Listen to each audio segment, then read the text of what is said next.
हिंदू मुस्लिम धर्मियांच्या श्रद्धास्थान असलेल्या मोहरम सणाला सोमवारपासून सुरुवात झाली। सोमवारी रात्री हजरत मिरासाहेब दर्ग्यात मानाच्या पंजाची स्थापना करण्यात आली। यावर्षी सणाला मोठ्या उत्साहात सुरुवात करण्यात आली।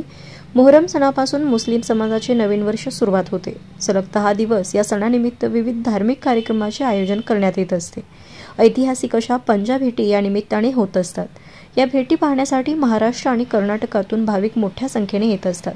शेवटच्या दिवशी सरबत वाटप करून या सणाची सांगता होत असते। यावर्षी मोहरम सण डॉल्बी मुक्त करण्यासाठी मिरासाहेब दर्गा खादिम जमातीने आवाहन केले होते। याला चांगला प्रतिसाद मिळाला आहे। मोहरम सणानिमित्त भाविकांनी दर्गा परिसरात मोठी गर्दी केली होती।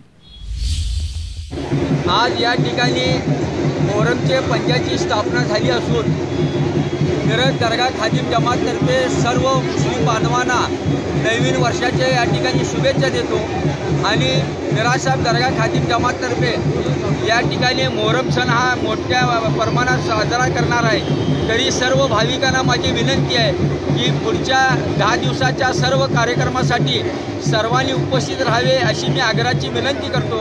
तसेच या ठिकाणी दर्गा खादिम जमाततर्फे डॉल्बी मुक्त मोहरम साजरा करण्याचा जो निर्णय घेतलेला आहे त्याला चांगला प्रतिसाद मिळत असून मी दर्गा खादिम जमाततर्फे पुन्हा एकदा सर्व शरबत गाड्यावाल्यांना विनंती करतो की कुणीही शरबत गाडीवर डॉल्बी किंवा गाणी लावून शरबत गाडी काढू नये।